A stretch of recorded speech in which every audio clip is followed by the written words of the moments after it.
പ്രേക്ഷകരുടെ ഒരുപാട് നാളത്തെ കാത്തിരിപ്പിന് ശേഷമാണ് ഉപ്പുമുളകിൻ്റെ മൂന്നാം ഭാഗം എത്തിയത്. ബാലുവിനും നീലുവിനും ഒപ്പം കുറേ കഥാപാത്രങ്ങളുമായിട്ടാണ് ഇത്തവണത്തെ മൂന്നാം സീസൺ എത്തിയത്. നന്ദുട്ടി ഇത്തവണത്തെ ഉപ്പുമുളകും സീസണിൽ ഉണ്ടെന്ന് അറിഞ്ഞപ്പോൾ തന്നെ ആരുടെ മകളായിട്ടായിരിക്കും എത്തുക എന്ന ആകാംക്ഷയിലായിരുന്നു പ്രേക്ഷകർ. ബാലുവിൻ്റെയും നീലുവിൻ്റെയും മകളായ ലച്ചുവിൻ്റെ മകളായിട്ടാണ് നന്ദുട്ടി വരുന്നത്. എന്നാൽ നന്ദുട്ടിക്ക് എതിരെ ശക്തമായ സൈബർ ആക്രമണം നടത്തുകയാണ്. ഒരു കൊച്ചുകുട്ടി എന്ന പരിഗണന പോലും നൽകാതെയാണ് നന്ദുട്ടിയെ വിമർശിച്ചുകൊണ്ട് ഒരുപാട് പേരെത്തുന്നത്. പ്രധാനമായി ഉപ്പുമുളകും പ്രേക്ഷകർ ചൂണ്ടിക്കാണിക്കുന്നത് ലച്ചുവിന് അമ്മവേഷം തീരെ ചേരുന്നില്ലെന്നും നന്ദുട്ടി ലച്ചുവിൻ്റെ മകളായി തീരെ യോജിക്കുന്നില്ലെന്നും ഒരു ലോജിക്കും ഇല്ലാത്ത കാസ്റ്റിംഗ് ആണെന്നാണ് പറയുന്നത്. ഇതുകൂടാതെ നന്ദുട്ടിയെ പാറുക്കുട്ടിയുമായി താരതമ്യം ചെയ്യുന്നവരും ഒരുപാട് പേരാണ്. ആരൊക്കെ എങ്ങനെയൊക്കെ വന്നാലും പാറുക്കുട്ടിയുടെ തട്ട് താണു തന്നെ നിൽക്കുമെന്നും നന്ദുട്ടി ഒപ്പം വരില്ല എന്നുള്ള വിമർശനങ്ങളും വരുന്നുണ്ട്. എന്തൊക്കെ തന്നെയായാലും ഫാൻസുകാരുടെ ഈ ഒരു കാര്യം പലർക്കും ഉൾക്കൊള്ളാൻ കഴിയുന്നില്ല.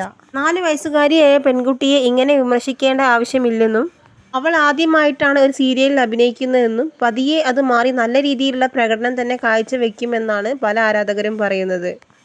അഭിപ്രായ സ്വാതന്ത്ര്യമുണ്ടെന്ന് പറഞ്ഞ് ആരെയും ഇങ്ങനെ വേദനിപ്പിക്കരുത് എന്ന് പറഞ്ഞാണ് ചിലർ രംഗത്ത് വരുന്നത്.